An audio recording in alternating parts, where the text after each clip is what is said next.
The women's side, Fraser-Pryce, 10:67. Third fastest time ever. See, this is Perfect her. fact. This is Fraser-Pryce living in the new era. I was very surprised. I did not see this coming. Um, I knew Fraser-Pryce was still going to be a factor. Like she's still going to make a Yeah. world final. She's still going to be challenging for a medal. Maybe on a amazing day, wins it.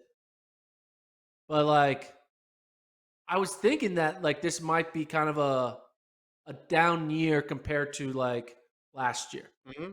But now Yeah. she's kind of continuing last year. You run 10:67 in May. That makes me think that you're continuing your peak from last year and not going downwards, which is a good sign for the Jamaicans because if Fraser-Pryce is 10:67 right now, you throw in Hmm. Elaine Thompson-Herah, Sharika Jackson, I think ran 11 flat in Jamaica as well. The big three are back, and they're going to be hard to break up in the 100-meter final in Eugene. Yeah. So again, at altitude. So I don't want to. I mean, the times still count. So it still goes down as her third fastest, even though they put a big A by it. But It's a headwind. you're right, though. She looks just as good as last year for early season to do that. I'm with you. I thought, how can they possibly continue what they did last year as a historic season? And it never stopped. It was like fast in the preseason, fast in the Olympics and the build up to the Olympics. And then postseason, it got even faster with Thompson Hurrah at Pre. They had that classic race in Lausanne when Fraser-Pryce ran the 10-6. I didn't think they could do it again. And if it's anywhere close to last year, they don't even need a match last year.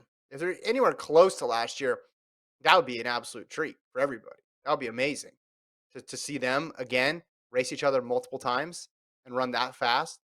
That would be crazy. I thought last year was a one off. I thought it was an aberration. Um, but just I mean, look at this race. She looks as good as ever. Again, even if you didn't know the time because of the altitude, or whatever, but the start is there. Acceleration is fantastic, and then the back half of the race, she just doesn't show any sort of vulnerabilities at all. She's And Boma gets 35 years hurt. old. She's Yeah, 35 years old.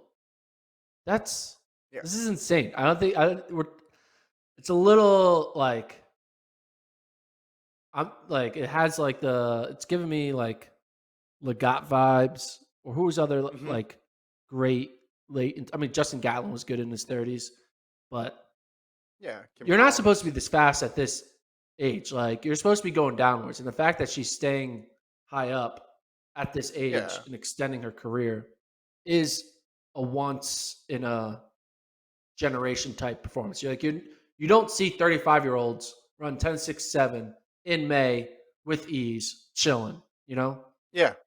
We're people are good in their early and late 20s, not in their mid Mhm. 30s, and it's incredible. And I'm excited to see if she's able to keep it going for the next 2 months, and maybe even run faster.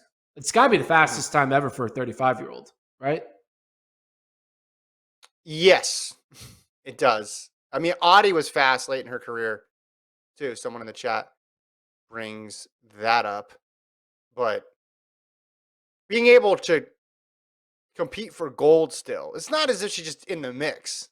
Yeah, no. She's she's making an argument for, hey, don't forget about me. And if Thompson Hurrah wasn't spectacular out of this world last year, the whole story would have been Fraser-Pryce.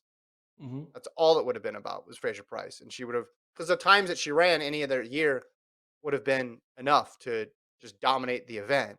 And we made last year in the women's 100. Eventually, it turned into all about Thompson Hurrah, pretty much as it should have been towards the end because of what she did, not just in the one but in the two. But Fraser-Pryce was amazing. I mean, so this race, Mboma was supposed to push her.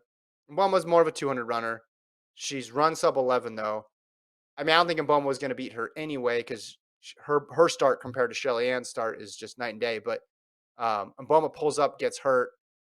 They said it was a groin injury, but it